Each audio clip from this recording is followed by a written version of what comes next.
Hello friends. उन्नति competition classes के इस यूट्यूब चैनल में आप सभी का फिर से एक बार हार्दिक स्वागत है। आज का मेरा ये वीडियो होगा स्पोर्ट्स के ऊपर। खेल कूद से संबंधित पूछे जाने वाले बेहद इंपॉर्टेंट क्वेश्चंस के बारे में आज हम डिस्कस करेंगे।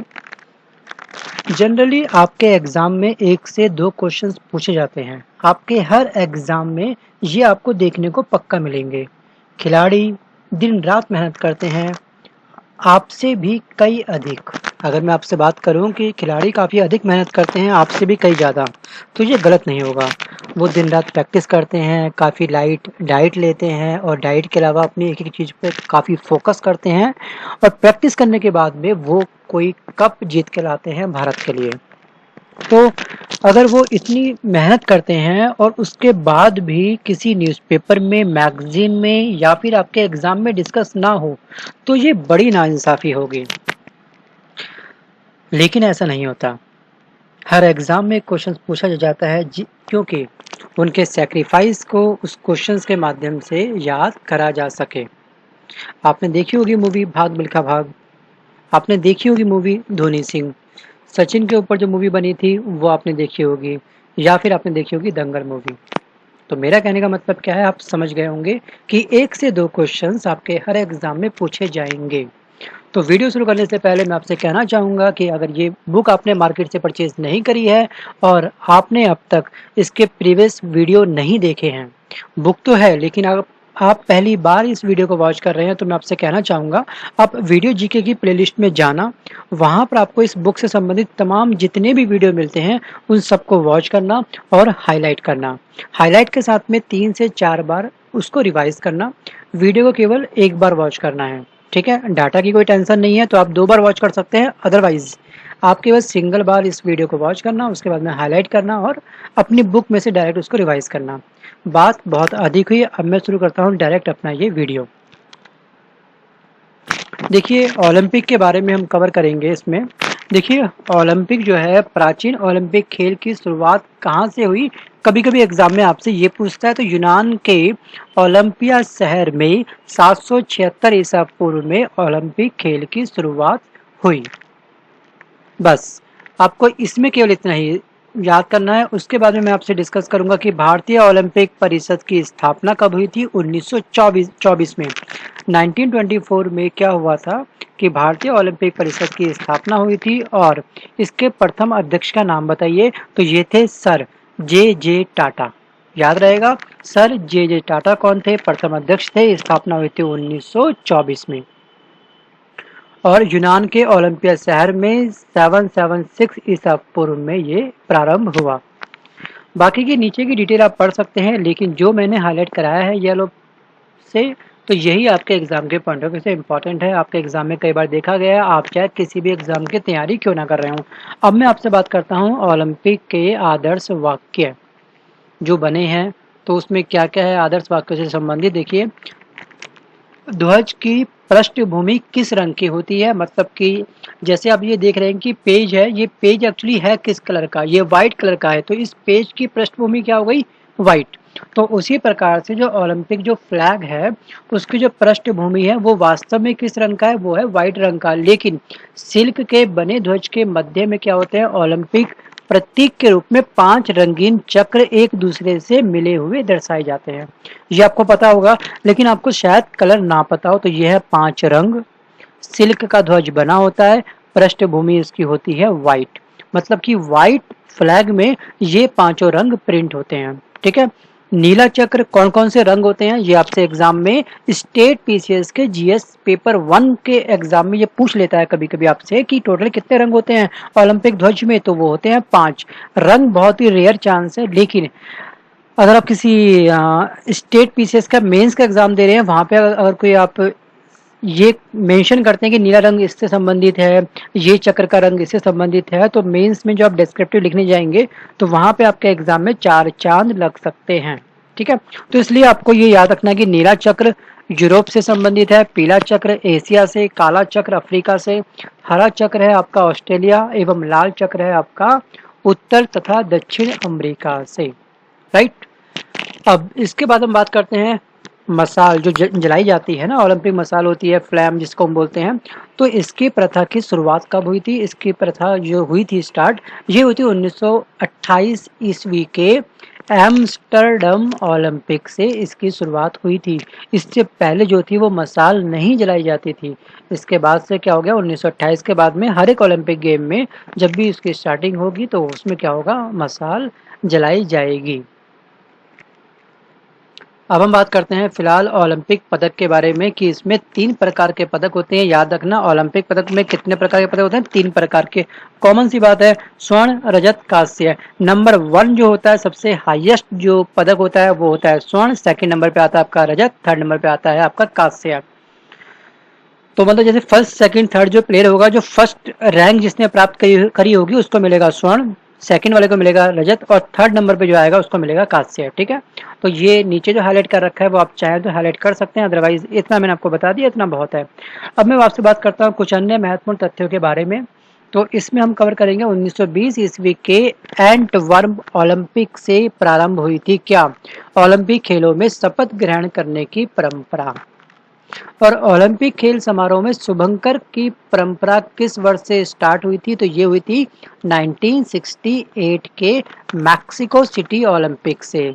किसकी शुरुआत हुई थी? शुभंकर की। एक ही ओलंपिक में सर्वाधिक स्वर्ण पदक जीतने वाले पुरुष यूएसए के एक तैराक है, एक स्विमर्स हैं। तो उनका नाम क्या? उनका नाम है माइकल फिलिप्स। माइकल फिलिप्स का संबंध किस खेल से है? तो ये है एक तैराकी, एक तैराक है ये। और ये किस देश से संबंधित है? कभी कभी क्वेश्चन ये पूछ लेता है आपसे, तो आप याद रखिएगा यूएसए से संबंधित हैं। और इनको बोलते हैं गोल्डन शार्क। ठीक है, गोल्डन शार्क के रूप में विख्यात फिलिप्स ने 2008 के बीजिंग ओलंपिक में तैराकी की विभिन्न जो प्रतिस्पर्धाएं हुई थी, जो भी कंपटीशन हुआ था, तो इसमें इन्होंने 8 स्वर्ण पदक जीते। याद रहेगा आपको, कितने पदक जीते इन्होंने? इन्होंने जीते हैं 8 स्वर्ण पदक। और इनको बोला जाता है गोल्डन शेक। लंदन ओलंपिक के बाद फिलिप्स ने ओलंपिक खेल से संन्यास ले लिया। कौन से ओलंपिक खेल के बाद फिलिप्स ने पूरी तरह से ओलंपिक खेलों से संन्यास ले लिया? तो ये थे आपके लंदन ओलंपिक खेलों के बाद में उसने संन्यास ले लिया। उसके बाद हम बात करते हैं कि महिलाओं के ओलंपिक खेलों में भागीदारी 1900 ईस्वी द्वितीय ओलंपिक खेलों से हुई। जो सेकंड जो ओलंपिक खेल हुए थे उसके बाद में महिलाओं ने भी ओलंपिक खेलों में पार्टिसिपेट करना स्टार्ट कर दिया। बाकी लंदन ओलंपिक 2012 के बारे में इतना क्वेश्चन आपसे नहीं पूछेगा, लेकिन ये कहाँ पर हुए थे ये आप याद रखना। ये 30वें ग्रीष्मकालीन ओलंपिक खेलों का प्रारंभ हुआ था ब्रिटेन की राजधानी लंदन में। कहाँ पे? लंदन में हुआ था। कब हुआ था? 2012 में। और किसने कितने स्वर्ण पदक जीते आप चाहें तो ये एक बार देख सकते हैं। अभी थोड़ा सा मैं इसको काफ़ी चीज़ें मैं इसमें स्किप करा रहा हूँ कि स्वर्ण पदक किसने किसने क्या जीते, तो ये इतना इम्पोर्टेंट नहीं है। लेकिन राष्ट्रमंडल खेलों की शुरुआत कब हुई थी? ये हुई थी 1930 में।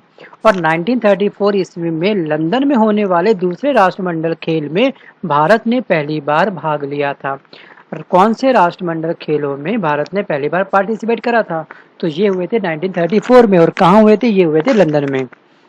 और उसके बाद में वर्तमान में राष्ट्रमंडल देशों के सदस्यों की संख्या कितनी है? 54 है, लेकिन खेलों में 71 टीमें हिस्सा लेती हैं। कितनी टीमें हिस्सा लेती हैं? 71। उसके बाद हम आगे बढ़ते हैं कि राष्ट्रमंडल खेल 2010 के बारे में कुछ विशेष बात मैं आपसे कहना चाहूँगा कि देखिए 19वें राष्ट्रमंडल खेल का शुभंकर क्या था? ये पूछा गया है कई बार एग्जाम में और आगे भी पूछा जाएगा। तो इसका शुभंकर था सेरा एवं अधिकृत गान। मतलब क्या था इसका? इसका जो था वो था जियो उठो बड़ो जीतो। तो इसके संगीतकार कौन थे? AR रहमान द्वारा तैयार किया गया था। तो कभी कभी ये एक्चुअली गान का जो सॉन्ग था जो गाया गया था वहाँ पर, उसका लिरिक्स क्या थे, उसके स्टार्टिंग की लाइन क्या थी वो आपको याद रखनी है, और उसका शुभंकर क्या था, और जो कौन सा नंबर का राष्ट्रमंडल था, राष्ट्रमंडल खेल था, तो ये था 19वां। तो आप इसको याद रखिएगा। उसके बाद हम बात करते हैं आपसे डायरेक्ट कि 19वें राष्ट्रमंडल खेल में भारत की पोजीशंस क्या क्या रही। भारत के बारे में आप पक्का याद रखना क्योंकि ये खेल काफ़ी इम्पोर्टेंट खेल है, ओलंपिक से भी ज़्यादा इम्पोर्टेंट इसको मानते हैं। यहाँ से काफ़ी क्वेश्चंस पूछता है आपके एग्ज़ाम में, तो आप याद रखिएगा। निशानेबाजी में 101 पदक एक्चुअली इसने टोटल जीते थे, 101 पदक। तो अगर निशानेबाजी में बात करें तो मैक्सिमम इसने शूटिंग में सबसे ज़्यादा इसने पदक जीते, ठीक है। जो निशानेबाजी में इसने स्वर्ण पदक 14 जीते, रजत जीते इसने 11, कांस्य जीते इसने 5 और कुल मिले इसको निशानेबाजी में 30। और सबसे कम किस में रहे, हॉकी और तैराकी में सबसे कम थे, केवल एक ही एक इसको मिला और इसको ज़्यादा नहीं मिल पाए, ठीक है। तो ये आप याद रखिएगा, सबसे ज़्यादा और सबसे कम पे आपको फोकस करना है। और एशियाई खेल का प्रारंभ कब हुआ? देखिए मैं बात कर रहा हूँ आपसे एशियाई खेल के बारे में। तो एशियाई खेल का जो प्रारंभ हुआ वो हुआ 4 मार्च 1951 ईस्वी को नई दिल्ली में इसकी शुरुआत हुई, ठीक है। और एशियाई खेल में क्या कंडीशन रही, कितना जीता, कौन विनर रहा, तो जी अब क्वेश्चन इतना नहीं पूछेगा आपसे। तो आप बस केवल इस चीज़ का याद रखिएगा, जो भी वर्ल्ड कप या फिर टेस्ट मैच T20 वगैरह जो भी होते हैं उन पे आप एक पैनी नज़र रखा करो। जो भी आप कंपटीशन की तैयारी कर रहे हैं तो लास्ट 6 मंथ में क्या क्या खास हुआ वो देखना। और ये एक्चुअली स्टैंडर्ड जी के, ये फ्लक्चुएट नहीं होगी, इसलिए मैं केवल उतनी ही डिस्कस कर रहा हूँ जो फ्लक्चुएट नहीं होने वालों में से है। तो देखिए क्रिकेट खेल का जन्मदाता कौन है, फादर ऑफ क्रिकेट कौन है, तो ये है इंग्लैंड। और क्रिकेट का पहला टेस्ट मैच कब हुआ था, ये हुआ था 1877 को। बात करें किस किस के बीच में हुआ था, ये हुआ था ऑस्ट्रेलिया एवं इंग्लैंड के बीच में। और कहाँ पर आयोजित हुआ था, तो ये हुआ था मेलबर्न में आयोजित। किस किस के बीच में, पहला टेस्ट मैच किस वर्ष हुआ था, और क्रिकेट का जन्मदाता है इंग्लैंड, ये आप याद रखिएगा। उसके बाद में हम बात करते हैं क्रिकेट की सर्वोच्च संस्था है वो कौन सी है, वो है आपका ICC। और जिसका हेडक्वार्टर कहाँ पर है, इसका हेडक्वार्टर है दुबई में। पहले ये कहाँ पे था, अगर बात करी जाए पहले की, तो पहले था ये लॉर्ड्स में। तो लॉर्ड्स का बहुत ही रेयर चांस है पूछने का, तो आप इसको हाईलाइट नहीं भी करते हैं तो भी चलेगा, लेकिन आप दुबई को याद रखना। और सबसे सर्वोच्च संस्था कौन सी है क्रिकेट की, ये आप याद रखना, ICC। अब हम बात करते हैं क्रिकेट के बारे में। देखिए कभी कभी क्रिकेट की शब्दावली, वोकैबुलरी आपको एक एग्जाम में एक वर्ड देता है और उससे ये पूछता है कि ये शब्द किस खेल से संबंधित है, जैसे चाइना मैन, ठीक है। तो अब ये याद रखना। मैं फिलहाल बात करता हूँ परिमाप के बारे में। पिच की लंबाई कितनी होती है, 22 गज की होती है। अगर हम बात करें बॉल का वेट कितना होता है, तो ये होता है 155 से लेकर के 163 ग्राम। ये एक्चुअली वेट से संबंधित एक एग्ज़ाम हुआ था, शायद वो झारखंड SSC का था, मुझे याद नहीं किसका था वो, किसी हरियाणा कलर का एग्ज़ाम था। हाँ, कुछ समय पहले वहाँ पे इसका वेट पूछा गया था कि क्रिकेट की जो बॉल होती है, गेंद का कुल वजन कितना होता है, तो इसी तरह से उसमें लिखा हुआ था 155 टू 164 ग्राम। तो यहाँ पे एक्चुअली ये क्वेश्चन अगर आप ढंग से पढ़ लेते हैं, अब सोचेंगे यार कि गेंद का वेट एक्चुअली कहाँ पूछ सकता है, लेकिन पूछता है एग्जाम में। तो इसको आप हल्के में मत लेना किसी भी चीज़ को। जो भी आपको समझाया जा रहा है, जो आपको हाईलाइट करवाया जा रहा है, वो आपको घोट लेना है दिमाग में अपने। फिर हम बात करते हैं क्रिकेट की शब्दावली, कौन कौन सी इंपॉर्टेंट है वो मैं डिस्कस करूंगा। देखिए चाइना मैन इंपॉर्टेंट है, तो ये चाइना मैन और ये overthrow, silly point, dead ball, ठीक है। डेड बॉल भी इंपॉर्टेंट है, आपका सिली पॉइंट भी इंपॉर्टेंट है, आपका ओवर थ्रो भी इंपॉर्टेंट है क्रिकेट में, और एक चाइना मैन भी आपका इंपॉर्टेंट है। तो इन सब का संबंध किससे है, किस खेल से है, तो ये सब शब्दावली है किसकी, क्रिकेट से। अगर मैं आपसे बात करूं एक एग्जाम्पल के तौर पर, मुंबई, दिल्ली, चेन्नई, कलकत्ता, ये शब्दावली किस देश से संबंधित है, कॉमन सी बात है, इंडिया से। तो उसी तरीके से कुछ शब्द होते हैं जो डेडिकेटेड केवल एक गेम के लिए ही बने होते हैं, ठीक है। लेकिन कभी कभी कुछ वर्ड होते हैं कि 2-3 गेम से सेम मैच होते हैं, लेकिन ऐसा बहुत रेयर चांस होता है कि वो आपको एक वर्ड देगा, उसमें जो जो ऑप्शन देगा ना, तो वो उसमें नहीं होगा। मेरी बात को शायद समझ गए होंगे कि मैं क्या कहना चाहता हूँ। अब हम उसके बारे में हम बात करते हैं परिमाप के बारे में, हॉकी के बारे में हम बात करते हैं। हॉकी का पहला संगठित क्लब कब हुआ था स्थापित, ये हुआ था 1861 में। और इसके बाद में हम बात करते हैं कि इसका परिमाप क्या होता है। परिमाप वगैरह आप देख लीजिएगा, ये इतना इंपॉर्टेंट नहीं है, लेकिन आपका है पेनल्टी, स्टिक, स्टिक से एक्चुअली हॉकी खेली जाती है, तो स्टिक का हॉकी से संबंध है, ये तो मैंने हाईलाइट नहीं करा क्योंकि इतना इंपॉर्टेंट नहीं है। लेकिन पेनल्टी भी कॉमन सी बात है, लेकिन स्ट्रोक या स्कूप, ये शब्द किस देश से, ये शब्द किस खेल से संबंधित है, पुशिंग किस खेल से संबंधित है, तो ये है आपका हॉकी से, याद रखना। फिर हम बात करते हैं वॉलीबॉल, ठीक है ना। वॉलीबॉल जो है इसका जन्मदाता है संयुक्त राज्य अमेरिका, ये आप ध्यान रखिएगा, इसको इसी तरह से अपने हाईलाइट करना है। उसके बाद में फुटबॉल के बारे में बात करेंगे। फुटबॉल का जन्म कहाँ पे हुआ था? इंग्लैंड में हुआ था। एक्चुअली मैक्सिमम जो भी गेम है आपके, उन सब का जन्म हुआ था इंग्लैंड में, याद रखना। अगर आपको कहीं भी कोई भी कन्फ्यूजन लगे, अगर आपको लगता है कि इस बुक में मैंने जितना भी ढंग से पढ़ा था मुझे याद नहीं आ रहा है, अगर आपको ऑप्शंस में इंग्लैंड दिखाई दिए तो अपने इंग्लैंड पे ही क्लिक करके आना। लेकिन ये एक तरह से जुगाड़ हो गया जो मैं आपको बता रहा हूँ अभी, ठीक है। सबसे अच्छा यही होगा कि अपने एक एक पॉइंट को हाईलाइट करो और याद करो। देखिए फुटबॉल के बारे में कंप्लीट हो गया। अब इसके परिमाप के बारे में तो आपको नहीं देखना है, लेकिन शब्दावली क्या क्या है इसकी फुटबॉल की। Full back, half back, throw in, ठीक है, ये जो वर्ड है आपका। और हो सके तो ट्राई ब्रेकर भी याद कर लो। Tie breaker, throw in, full back और हाफ पैंट, इन सब का जो संबंध है वो है किस खेल से? फुटबॉल से, ठीक है ना। Half back, full back, tie breaker, throw in. Table tennis, इस खेल का जन्मदाता जो है वो है इंग्लैंड। कौन है? इंग्लैंड। और खेल शब्दावली कौन कौन सी है इससे संबंधित? तो ये है आपकी हाफ कोर्ट, चाइनीज ग्रिप, ठीक है, चाइनीज ग्रिप याद रखना आप। हाफ कोर्ट आप याद रखना। इस ये जो शब्दावली संबंधित है ये है टेबल टेनिस से। फिर हम बात करते हैं बास्केटबॉल के बारे में। देखिए बास्केटबॉल से संबंधित शब्दावली बहुत ही रेयर पूछी जाती है, लेकिन फिर भी अगर आप याद करने के मूड में हैं तो बहुत अच्छी बात है। तो आप याद रखिएगा सेंटर लाइन, ठीक है। आप सेंटर लाइन का संबंध किससे है? तो ये है आपका बास्केटबॉल से। और उसके बाद हम बात करते हैं बैडमिंटन के बारे में कि आधुनिक बैडमिंटन का विकास संभवतः कहाँ पे हुआ था? इंग्लैंड में हुआ था। आ गया इंग्लैंड अगेन, ठीक है। तो आप इंग्लैंड याद रखना इसका। और इससे संबंधित जो शब्दावली है, वोकैबलरी जो यूज़ करी जाती है इसमें net fault and double fault, cross shot, ठीक है, cross shot, net fault, double fault, इसका संबंध किससे है? इसका संबंध है बैडमिंटन से। लॉन टेनिस, लॉन टेनिस देखिए अगेन आपके सामने इंग्लैंड आ गया, इसलिए मैंने आपसे बोला कि इंग्लैंड को आप याद रखना। और शब्दावली इससे कुछ भी नहीं पूछी जाती।